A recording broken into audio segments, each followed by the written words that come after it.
that means a pair of linear equation in two variables. Okay, start करने जा रहे हैं हमारा थर्ड चैप्टर। उसमें एक बात कही है कि पेयर ऑफ लिनियर इक्वेशन तो ऑलरेडी आप जानते हो, लिनियर पोलिनोमियल आपने पढ़ी है। ओके, लिनियर पोलिनोमियल में आपने क्या सीखा था कि लिनियर पोलिनोमियल में हाईएस्ट पावर 1 होता है। यहां पर भी लिनियर इक्वेशन है। इक्वेशन 8th स्टैंडर्ड में आपने पढ़ा था, इक्वेशन मींस बैलेंस, यानी कि दोनों साइड पे बैलेंस होना चाहिए, left hand side and right hand side, तो उसको इक्वेशन कहते हैं। तीसरी बात, इन अ टू वेरिएबल्स, यानी कि अब तक हमने इक्वेशन में सिर्फ x देखा है, तो पूरे इक्वेशन में या पूरी पोलिनोमियल में x ही देखा है। अगर y था तो y ही देखा है, पर आज x और y ये दोनों ही एक साथ हमारे इक्वेशन में है। ओके, तो क्या होगा इसका स्टैंडर्ड फॉर्म्स? ओके, और मेन पेयर में है, pair means two. Okay, two equations है और ये टू इक्वेशंस ओके उसको हम आज सॉल्व करने जा रहे हैं, जिसमें से दो वेरिएबल यानी x और y, ये दो वेरिएबल हम ढूंढने जा रहे हैं। ओके, तो चलो कैसे होगा ये देखते हैं। जनरली हमारा स्टैंडर्ड फॉर्म, ओके,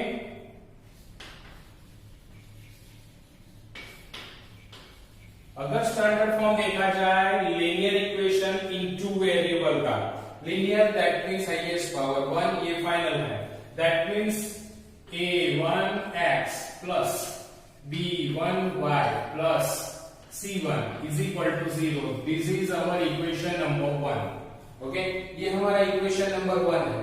अब हम दूसरे इक्वेशन पे जा रहे हैं।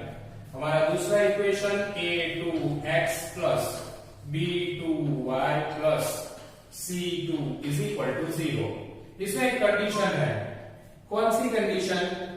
अगर देखा जाए तो ये लीनियर इक्वेशन है, तो a और b कभी 0 नहीं होने चाहिए। Okay, is not equal to 0, दोनों में ही a1 b1 a2 b2 okay is not equal to 0, वरना क्या हो जाएगा? कांस्टेंट हो जाएगा।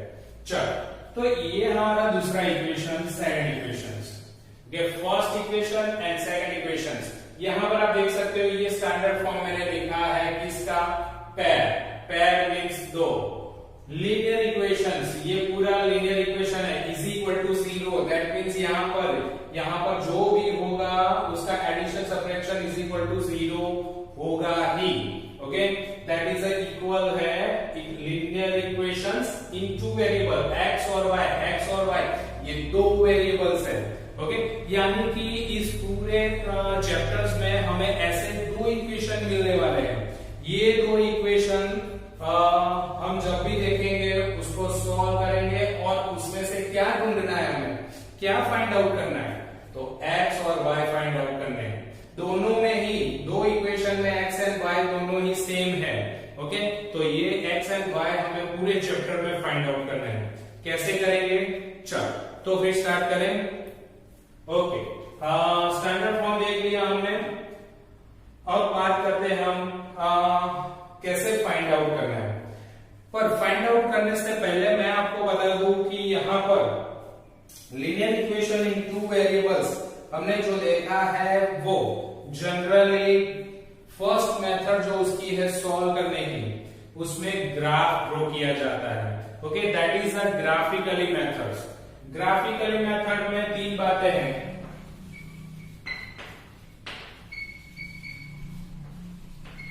First is a graphically method. Okay, चलो, ग्राफिकली मेथड में हम तीन बातें देखने वाले हैं। कौन सी तीन? यानी कि अगर मान लो कि ये दो इक्वेशन है, दो इक्वेशन को ऑब्वियसली आपको पता है कि इसका ग्राफ क्या होगा। ये लीनियर है, तो लीनियर का ग्राफ क्या होता है? तो लीनियर का ग्राफ आपको पता है कि स्ट्रेट लाइन ही होता है। क्या मिलेगा हमें? Straight line. यानी कि इसका भी स्ट्रेट लाइन और इसका भी स्ट्रेट लाइन, तो दो स्ट्रेट लाइन मिलेंगे। अब दो स्ट्रेट लाइन जो मिलने वाले हैं हमें ग्राफ में, वो कैसे कैसे मिलेंगे, कहां कहां मिलेंगे, तो उसको भी जान लेते हैं, ताकि हमारे दिमाग में ये चीज बैठनी चाहिए, तो ही हमें ग्राफ ग्राफिकली मेथड आने वाली है। ओके, चलो फर्स्ट देखते हैं कि अगर दोनों ही लीनियर इक्वेशन की जो स्ट्रेट लाइन है वो स्ट्रेट लाइन अगर इंटरसेक्ट हो रही है, यानी स्ट्रेट लाइन अगर कोई एक पॉइंट पे इंटरसेक्ट हो रही है, दैट मींस इस तरह से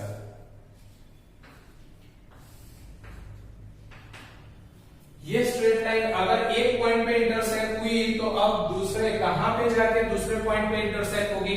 सोचो, अगर ये लाइन को लंबी की जाए, ये लाइन को लंबी की जाए, तो फिर वो आगे जाके कहां पे इंटरसेक्ट होगी? कहीं पर इंटरसेक्ट नहीं होगी।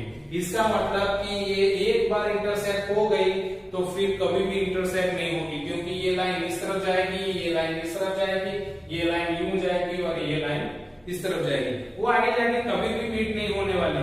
ओके, क्योंकि ये स्ट्रेट लाइन है और स्ट्रेट लाइन एक ही जगह पे इंटरसेक्ट होती है। That means a unique solution.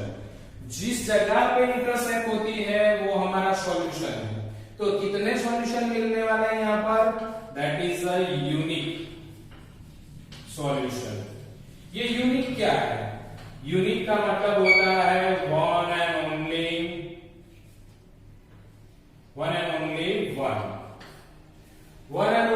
One ही सॉल्यूशन मिल सकता है इसका। ओके, उसके अलावा कोई दूसरा सॉल्यूशन नहीं मिलेगा। ओके, क्लियर है? That is a unique solution. कब? जब दो ग्राफ यानी दोनों इक्वेशन के ग्राफ स्ट्रेट लाइन जब इंटरसेक्ट होती है इन वन पॉइंट। ओके, दूसरी बात करें तो दो लाइन है, तो दो लाइन अगर पैरेलल है, ओके, ग्राफ में कहीं ना कहीं दो पैरेलल लाइन मिल गई, तो उसका क्या? तो दो पैरेलल लाइन है यानी इंटरसेक्ट तो होगी ही नहीं, वो कभी भी इंटरसेक्ट नहीं होगी, और कभी भी इंटरसेक्ट नहीं होगी तो क्या होगा? यस, वो कोई पॉइंट पे इंटरसेक्ट नहीं हो पाएगी, यानी कि जहां पर इंटरसेक्ट होती है वहां पर सॉल्यूशन होता है, पर इंटरसेक्ट ही नहीं है तो that is a no solution. Okay, यहां पर कोई सॉल्यूशन नहीं मिलेगा, यानी कि उसका आंसर पॉसिबल ही नहीं है, आएगा ही नहीं, एक्स और वाई का कोई आंसर नहीं मिलेगा। ओके, ये बात। दूसरी और तीसरी बात, अगर एक लाइन है उसके ऊपर ही दूसरी लाइन अगर मिलती है, एक लाइन के ऊपर ही दूसरी लाइन, यानी कि फर्स्ट इक्वेशन की ये लाइन और दूसरे इक्वेशन की इसके ऊपर एक लाइन मिल जाती है, तो उसको कहेंगे कोइंसाइड।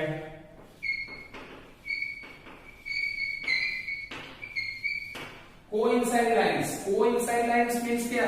तो एक के ऊपर एक। तो अब यहां पर ये दोनों लाइन कितनी जगह पे इंटरसेक्ट हो रही है? ओहो, मैनी पॉइंट्स यहां पर आप देख सकते हो। That is a infinite. Okay, infinite point पे इंटरसेक्ट हो रही है, दैट मींस इनफाइनाइट सॉल्यूशन। कितने सॉल्यूशन मिलेंगे यहां पर? इनफाइनाइट सॉल्यूशन मिलेंगे। यहां पर नो सॉल्यूशन कब? जब वो पैरेलल होती है। ओके, और unique solution intersect in one point, intersect in one point. Okay, जब वो इंटरसेक्ट एक ही पॉइंट पे होती है, that is a unique solution. अगर वो पैरेलल है तो नो सॉल्यूशन, अगर वो कोइंसाइड लाइंस है, that is a infinite solution. Okay, तो ये बातें हमें याद रखनी है, क्योंकि ग्राफ अगर में ग्राफ का कोई सम पूछा गया है, जनरली अब तक तो नहीं पूछते थे, अब आपकी सप्लीमेंट्री में लास्ट पेज आपको ग्राफ का दिया जाता है, तो शायद ऐसा इक्वेशन आ जाए। तो सॉल्व कैसे किया जाता है उसको आज हम देखने वाले हैं। ओके, तो ये थी हमारी थोड़ी सी बेसिक इंफॉर्मेशन, जिसके ऊपर हम फर्स्ट मेथड ग्राफिकली मेथड पढ़ने जा रहे हैं। ग्राफिकली मेथड अगर सीखनी है तो ये तीन बातें आपके दिमाग में बैठी हुई होनी चाहिए। अगर इंटरसेक्ट हुई तो यूनिक सॉल्यूशन, पैरेलल जा रही है नो सॉल्यूशन, कोइंसाइड हो रही है that is the infinite solution. Okay, अगर ये तीन बातें आपके दिमाग में बैठी हुई है तो ये सम्स, ग्राफिकली मेथड के सम्स आपको बेधड़क आने वाले हैं। ओके, चलो तो देखते हैं हमारा फर्स्ट एग्जांपल यहाँ पर काफी सारा डिस्क्रिप्शन करके दिया है। जहां चैप्टर स्टार्ट हो रहा है ना, वहां से एक लड़की मेले में घूमने जा रही है। ओके, और कुछ पैसे लेकर गई है और उसको कुछ राइड्स में बैठना है, ओके, वो सभी डिस्क्रिप्शन आपके फर्स्ट पेज पे दिया गया है, पर हम यहाँ से उसके इक्वेशन उठाते हैं। ओके, चलो उसके इक्वेशन से ही हम स्टार्ट करते हैं हमारा एग्जांपल नंबर 1, उसको कैसे सॉल्व किया जाए और उसको कैसे ग्राफ से समझा जाए।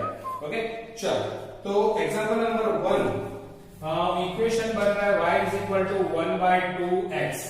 ओके, कैसे बना, क्यों बना, ये पीछे काफी सारे एग्जांपल्स आ रहे हैं, उसमें से हम सीखेंगे अभी तो, क्योंकि फर्स्ट क्वेश्चन का डिस्क्रिप्शन है ना, बहुत ही पूरा पेज भर के डिस्क्रिप्शन है। अगर आपको पढ़ना है तो आप फर्स्ट पेज को पढ़ सकते हैं मेले वाला। ओके, चलो दूसरा एक इक्वेशन है हमारे पास 3x plus 4y is equal to 20। Okay, चलो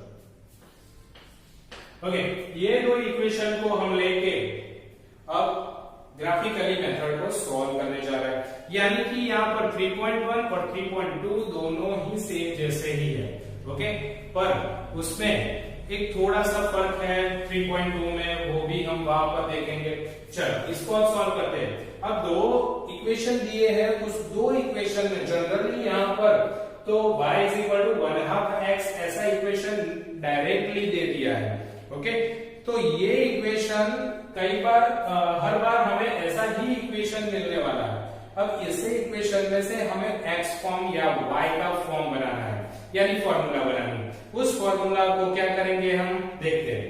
चलो, तो ये ऑलरेडी फर्स्ट इक्वेशन हमारे पास रेडी है कि y is equal to 1/2x, तो y की फॉर्मूला बनके रेडी बैठी है। ओके, तो उसको हम डायरेक्टली यूज करते हैं कि y is equal to 1/2x है, तो x की वैल्यू सपोज करते हैं, सपोज x की वैल्यू 1 है, नहीं 1 नहीं लेंगे, हम 2 लेंगे। आपको वो भी समझा दो कि यहाँ पर x की वैल्यू हम कोई भी सपोज कर सकते हैं। ओके, x की वैल्यू कोई भी सपोज कर सकते हैं, क्यों, क्योंकि x और y एक्सिस पे काफी सारे नंबर्स, यहाँ पर जो इक्वेशन है वो इक्वेशन में जो भी हम नंबर सपोज करने जा रहे हैं वो उससे जो सॉल्यूशन मिलेगा वो हमारी लाइन इनफाइनाइट तक लंबी होती है, तो इनफाइनाइट सॉल्यूशन हो सकते हैं। ओके, इसीलिए हम कोई भी नंबर यहाँ पर ले सकते हैं। Then y is equal to क्या होगा 1/2, और x की जगह पे मैं 2 लिखता हूँ, x की जगह पे मैंने क्या लिखा, ये इक्वेशन की बात करने जा रहा हूँ, उसमें x इज इक्वल टू मैंने 2 लिया, आप कोई भी नंबर ले सकते हो। अगर मैंने 1 लिया होता क्या होता, 1 1 1/2 आता और ग्राफ पे मुझे प्लॉट करने में थोड़ी सी दिक्कत होती। ओके, वो मुझे नहीं चाहिए, इसीलिए मैंने 2 लिया है ताकि 2 को कट कर सकूं, और y is equal to answer क्या आएगा मेरा 1। Okay, x is equal to ऐसा दूसरा कोई नंबर सिलेक्ट करो, 4 ले रहा हूं। ओके, 4 लूंगा तो भी आंसर मेरा बहुत इजी आएगा, देखते हैं। y is equal to 1/2 into 4, x की जगह पे मैंने क्या लिया है 4, दैट मीन्स यहां से कट करो तो आंसर आएगा 2।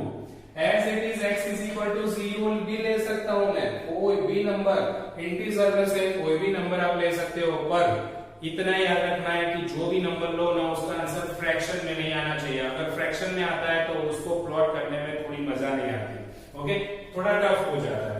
Then y is equal to 1/2 into 0, 0 से अगर मल्टीप्लाई की जाए तो आंसर 0 रहता है। चलो उसको एक टेबल में हम लिखते हैं। ओके, टेबल हमारा किसका होगा, x और y का टेबल होगा। ओके, क्योंकि यहाँ पर हम ग्राफिकली मेथड पढ़ने जा रहे हैं तो उसमें ग्राफ x एक्सिस और y एक्सिस से बना हुआ है। ओके, तो x एंड y हमारा वेरिएबल भी कौन है, x और y है। चलो फर्स्ट मैंने x2 लिया था तब y कितना मिला था 1, जब मैंने x4 लिया तब y कितना मिला था 2, और x0 लिया था तब y कितना मिला था 0। तो ये मेरा एक टेबल रेडी हो गया। ऐसा ही एक दूसरा टेबल मैं इसके लिए अब बनाऊंगा। Okay, 3x plus 4y is equal to 20, पर उसके लिए मुझे ऐसी एक इक्वेशन बनानी पड़ेगी जिसमें x या फिर y की फॉर्मूला बन सके।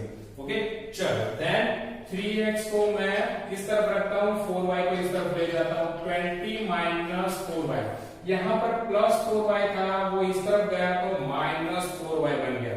ओके, चलो अब मुझे x की फॉर्मूला बनानी है, 3x की नहीं, तो 3 कहां जाएगा, नीचे की ओर। Then x is equal to 20 minus 4y by 3। अब मुझे y की वैल्यू लेनी है। चलो ओके, यहाँ पर मेरी इक्वेशन देखो, आप देख सकते हो कि x की मैंने फॉर्मूला बना ली है। अब x की फॉर्मूला बना ली है तो ऑब्वियसली अब क्या होगा, y मुझे सपोज करना है, यहाँ पर y की कोई वैल्यू रख के मुझे x की वैल्यू ढूंढनी है। तो y मैं कोई भी ले सकता हूं, सपोज 1 लूंगा तो क्या होगा, तो 20 माइनस 4 होगा 16, 16 by 3। इट्स डिफिकल्ट, 16 by 3 को फिर डिवाइड करो, फ्रैक्शन डेसिमल में लाओ, फिर डेसिमल ग्राफ में ढूंढो, इट्स अ प्रॉब्लमेटिक। तो और कुछ सोचते हैं हम, अगर 2 लिया जाए तो 4 2 से 8 होगा, 20 माइनस 8 यानी 12 होगा, और 12 divide by 3 that is 4। Okay, तो हो सकता है। चल तो मैं अब 2 लूंगा, y इज इक्वल टू क्या लूंगा, 2, और x is equal to 20 minus 8। 4 2 सा y की जगह पे मैंने क्या लिया, 2 लिया, तो 4 2 सा 8 हो गया, और नीचे 3। क्या आंसर आएगा, 20 minus 8 12, 12 by 3 that is 4। Okay, चल एज इट इज y की वैल्यू दूसरी सोचो, अगर दूसरी 0, कोई कहेगा 0 लेते सर, तो 0 हो जाएगा तो 20 by 3 आएगा, 20 by 3 it's a problematic. Okay, चलो तो फिर और सोचे अगर, तो -1 सोचते हैं, है ना। चलो -1 रख के आंसर लाने की कोशिश करते हैं। x is equal to 20 minus 4, और यहाँ पर -1 by 3। मैंने क्या किया, y की जगह पे -1 लिखा, देखो देन क्या होगा, 20 और minus minus minus into minus plus होगा 4 प्लस 4 बाय 3। दैट मीन्स यहाँ पर आंसर हमारा क्या आएगा, 24 by 3। 24 by 3 क्या होगा, यस, ओके 8। चल अब y की और एक वैल्यू चाहिए। हर बार हर इक्वेशन में मिनिमम 3 पॉइंट्स हमें चाहिए, ताकि हमारा जो ग्राफ हमें ड्रॉ करना है वो प्रॉपरली स्ट्रेट लाइन में हम ड्रॉ कर सकें। और दूसरा कि जो हमने इक्वेशन बनाई है वो सही सही आ रही है कि नहीं, वो भी हमें एक बार चेक हो जाए। ओके, इसीलिए एटलीस्ट 3 पॉइंट्स तो हमें लेने ही है। चलो y इज इक्वल टू, अब सोचो मैं क्या ले सकता हूं, अगर 3 लिया, -2 लिया, तो -2 लेते हूं तो क्या हो जाएगा, 8 28 हो जाएगा, नहीं, तो फिर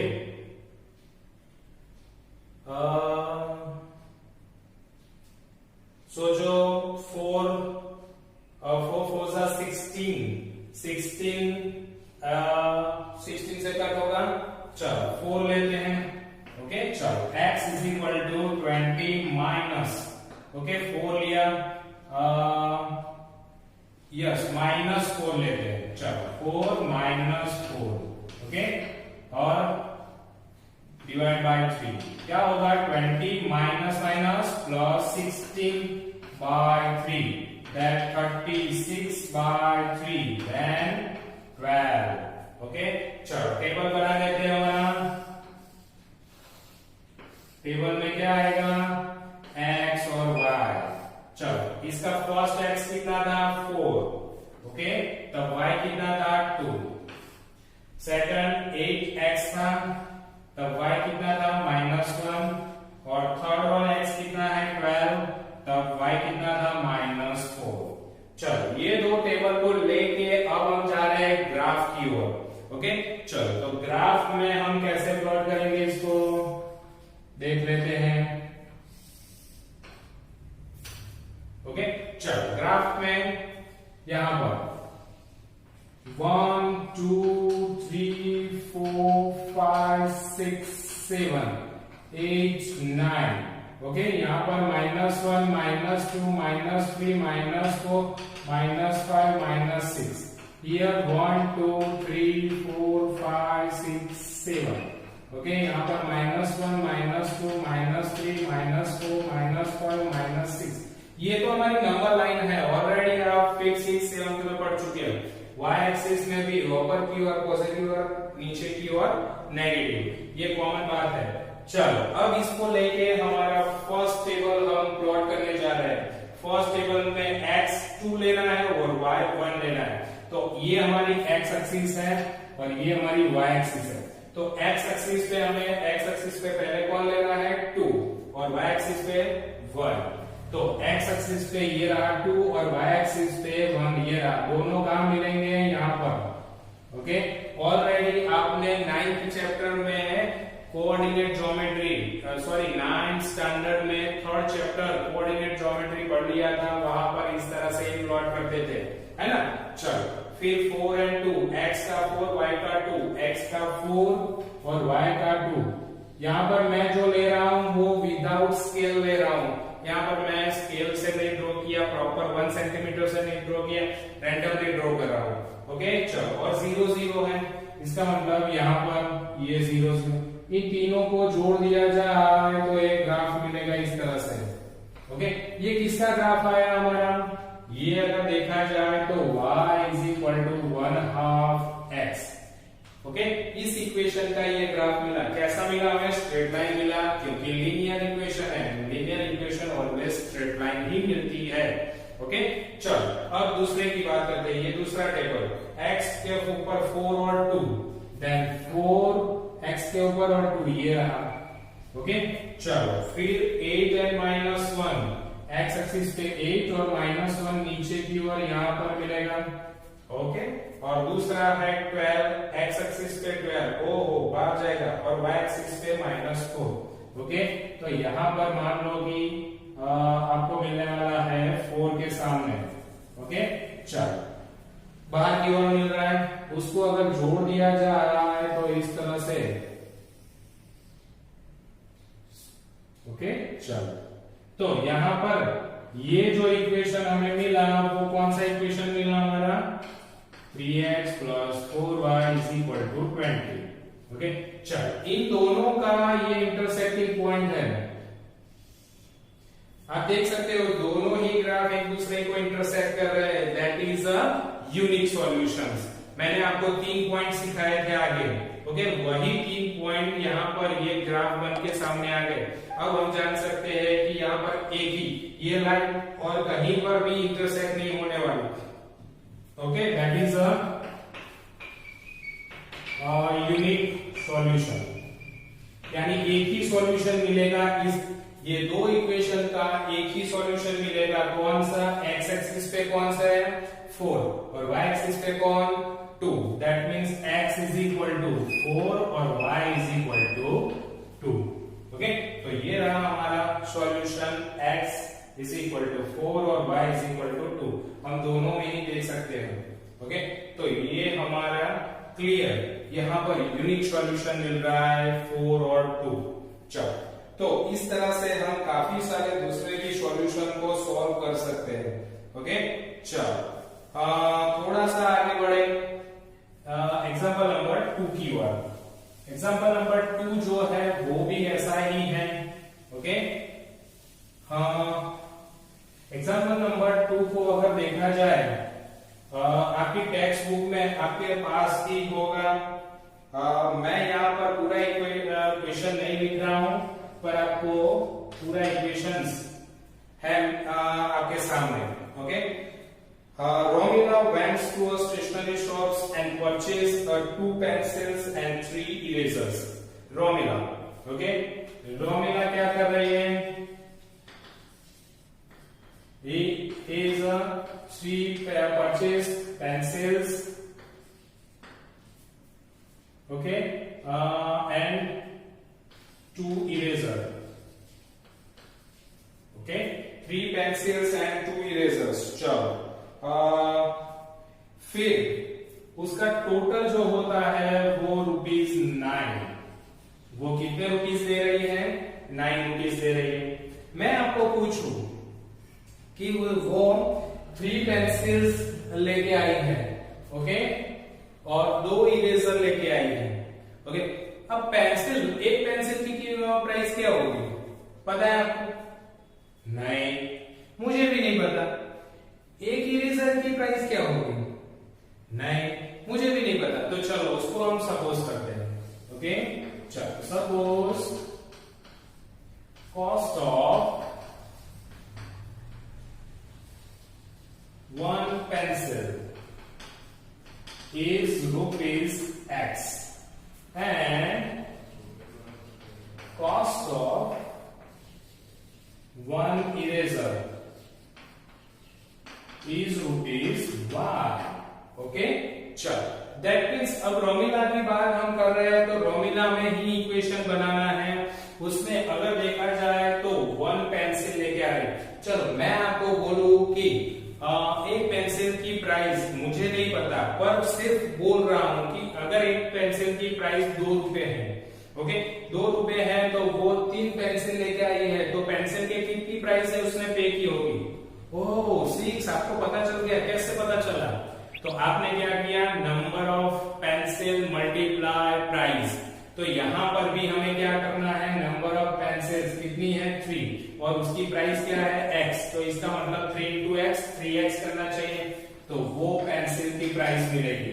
ओके, अब एज इट इज इरेजर की बात करें तो इरेजर नंबर ऑफ इरेजर कितने हैं 2 और उसकी प्राइस कितनी है y, देन 2y, तो 2y को भी ऐड कर लेते हैं। तो फिर कितने रुपीस होंगे, पेंसिल 3 पेंसिल एंड 2 इरेजर के टोटल रुपीस कितने पे किए उसने 9।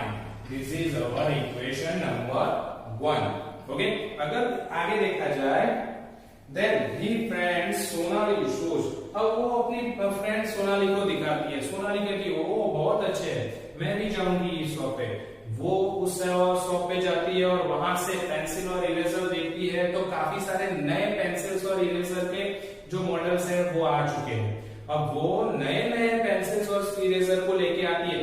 अब नया पेंसिल और नया इरेजर कोई स्टाइलिश होगा तो ऑब्वियसली क्या होगा, आपको पता है कि महंगा होगा। ओके, तो वो लेके आती है, कितना लेके आती है 4 pencil and 6 erasers. It's a Sonali. चलो सोनाली की बात करें। ओके, सोनाली क्या कर रही है, तो Sonali 4 pencils 4 pencil and 6 eraser. चलो 6 इरेजर लेके आ रही है और टोटल कितने रुपीस दे रही है वो 18 रुपीस। ओके, चलो अब इसका इक्वेशन रेडी करते हैं। ओके, अब सपोज करते हैं, सपोज कॉस्ट ऑफ, ऑलरेडी वो तो हमने सपोज किया ही है कि 1 पेंसिल की प्राइस, ओके, पर वो नंबर ऑफ पेंसिल्स ज्यादा लेके आ रही है। ओके, नंबर ऑफ पेंसिल्स और नंबर ऑफ इरेजर ज्यादा लेके आ रही है तो ऑब्वियसली पैसे ज्यादा ही देंगे। ओके, चलो तो फिर पेंसिल के हिसाब से उसको कॉस्ट के हिसाब से इक्वेशन रेडी करते हैं। तो 4 पेंसिल लेके आ रही है तो number of pencil into rupees, तो number of pencil 4 and pencil की प्राइस x है, then 4x। Okay, plus number of eraser 6 है और उसकी प्राइस y है, देन 6y और टोटल रुपीस देगी 80। That is the equation number 2। Okay, तो 2 इक्वेशन यहां पर रेडी हो चुके हैं। अब उसको ग्राफ पे हमें प्लॉट करना है। ओके, चलो देखते हैं। यहां पर 3x plus 2y is equal to 9, यहां पर 4x plus 6y is equal to 18।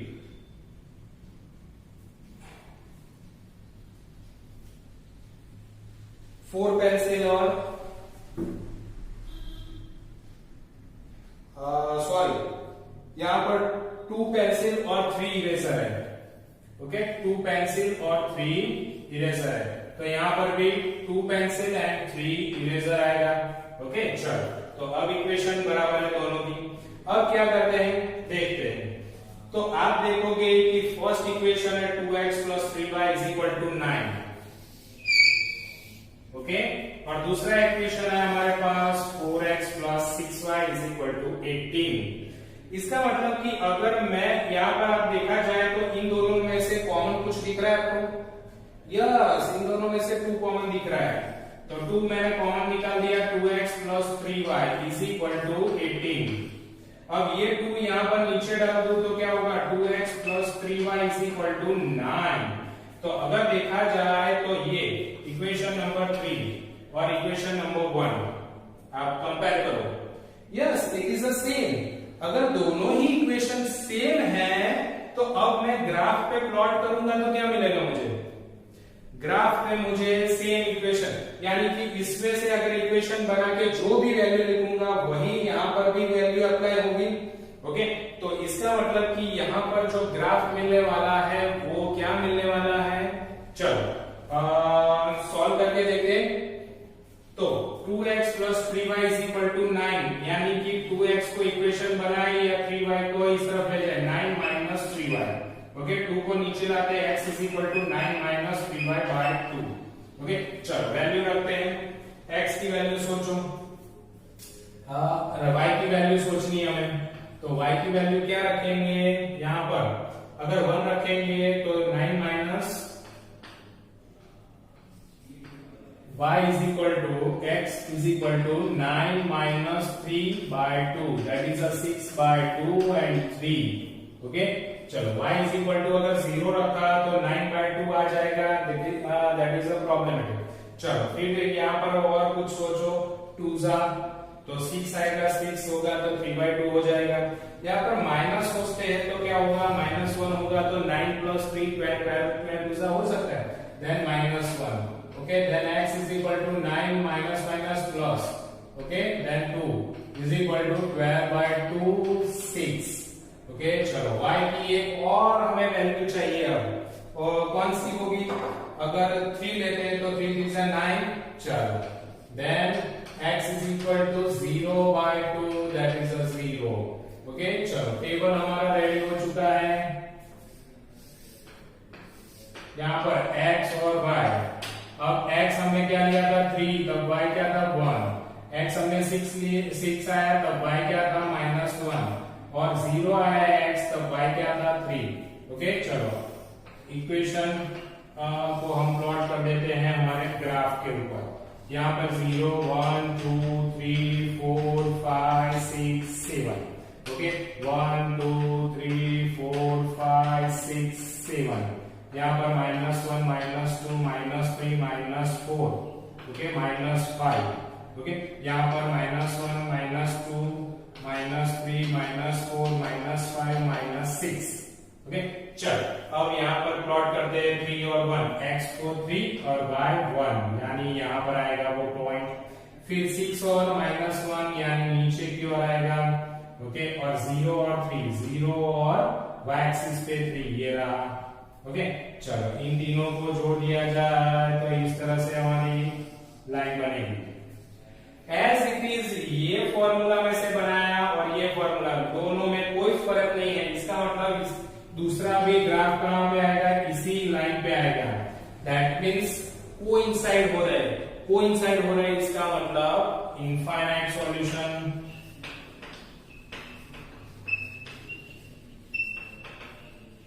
Okay, अगर इनफाइनाइट सॉल्यूशन है हमारे पास तो जनरली आप जानते हो कि जितने भी यहाँ इंटरसेक्ट पॉइंट हुए हैं वो सभी उसके सॉल्यूशन हो सकते हैं। ओके, तो सोचना है तो सोचो कि 3 और 1 भी हो सकता है, 6 और -1 भी हो सकता है, 0 और 3 भी हो सकता है, काफी सारे यहाँ नंबर्स हो सकते हैं। ओके, तो ये था हमारा इनफाइनाइट सॉल्यूशन वाला। एज इट इज आपकी टेक्स्ट बुक में एक 3rd नंबर वाला भी सम्स दिया है, 3rd नंबर वाले सम्स को अभी मैं नहीं करवा रहा हूं, पर आपको ये बता रहा हूं कि 3rd नंबर वाला इक्वेशन भी कैसे, तो ऐसे ही सॉल्व करना है, और जब ऐसे सॉल्व करेंगे तो ग्राफ हमें पैरेलल मिलेगा। ओके, दोनों ही लाइन एक दूसरे से कैसे मिलेगी, parallel, that is the no solution. Okay, अगर इंटरसेक्ट ही नहीं हो रही है तो सॉल्यूशन कहां से होगा। तो ये हुआ हमारा ग्राफिकली मेथड से सॉल्व किए हुए सम्स। तो आपको भी यही करना है 3.1 एक्सरसाइज है, 3 सम है, उसके इक्वेशन बनाओ और वही इक्वेशन को इस तरह से आपको सॉल्व करना है। ओके, बहुत ही इजी यहाँ पर आपको दिया गया है हमारा ग्राफिकली मेथड का सॉल्यूशंस और काफी सारे सम्स। ओके, तो तो उसको आपको 3.1 में सॉल्व करके देखो। पहले इक्वेशन को कैसे वर्ड प्रॉब्लम में से इक्वेशन कैसे बनते हैं वो भी थोड़ा सा देख लो। Okay, thank you students.